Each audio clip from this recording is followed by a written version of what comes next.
நம்முடைய தாழ்வில் நினைத்தவரை துதியுங்கள். கிருபை என்றும் உள்ளது. கரங்களை உயர்த்தி ஆண்டவரை ஸ்தோத்திரம்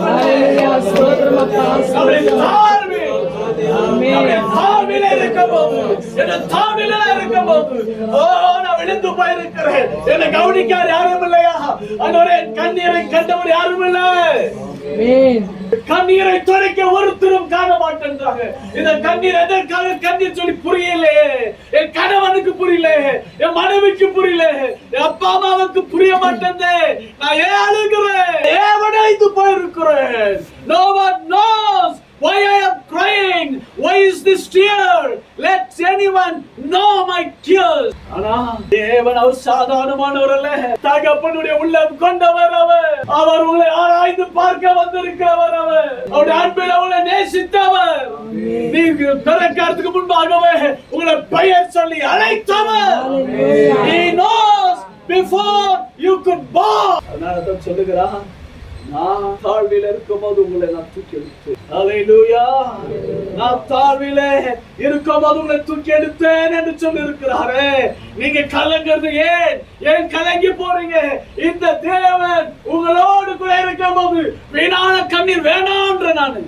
துக்கமான கண்ணீர் வேண்டாம், அழுகையின் கண்ணீர் வேண்டாம், வேதனையின் கண்ணீர் வேண்டாம். உங்களை கவனிக்கிறவர் ஒருத்தர் உண்டு, உங்களை விசாரிக்கிறவர் ஒருத்தர் உண்டு, உங்களை தூக்கி எடுத்துக்கிறவர் ஒருத்தர் உண்டு. அவர் உங்களை தூக்கி எடுத்து நிறுத்துவார். ஒருத்தர் ஆமென் சொல்லுங்களேன். ஹல்லேலூயா. 119வது சங்கீதம் 162, 63, 64, 65 சீக்கிரமா வாசிங்களேன். மிகுந்த கொள்ளையுடைமையை கண்டுபிடிக்கிறவன் மகிழுகிறது போல நான் உமது வார்த்தையின் பேரில் மகிழுகிறேன். பொய்யை பகைத்து அருவருக்கிறேன். உம்முடைய வேதத்தையோ நேசிக்கிறேன். உம்முடைய வேதத்தை நான் நேசிக்கிறேன். உமது நீதி நியாயங்களின் நிமித்தம் உம்முடைய நீதி நியாயங்கள் நிமித்தம் ஒரு நாளில் ஒவ்வொரு நாளும் என்ன பண்றேன்? 7 முறை கர்த்தரை நான் துதிக்கிறேன். உம்முடைய வேதத்தை நேசிக்கிறவர்களுக்கு மிகுந்த சமாதானம் உண்டு. அவர்களுக்கு இடறல் இல்லை. ஹல்லேலூயா. இந்த வேதத்தை வாசித்தீங்களா? இந்த வார்த்தையை வாசிச்சீங்களா? ஏன் கேட்க தெரியுமா? யாமா இந்த வார்த்தை நீங்கள் வாசிக்க தான் அன்பு, இயேசு மேல ஒரு அன்பு வரும். பிள்ளைங்களுக்கு இந்த வார்த்தையை வாசிக்க அவங்களை வலியுறுத்துங்க. Compel them to study the word of God, to read the word of God. படிக்கிட்ட இந்த வார்த்தை. ஹல்லேலூயா.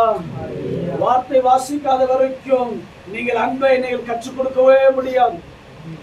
ஆமென். அப்பாவுடைய அன்பு பெரிது. ஹல்லேலூயா.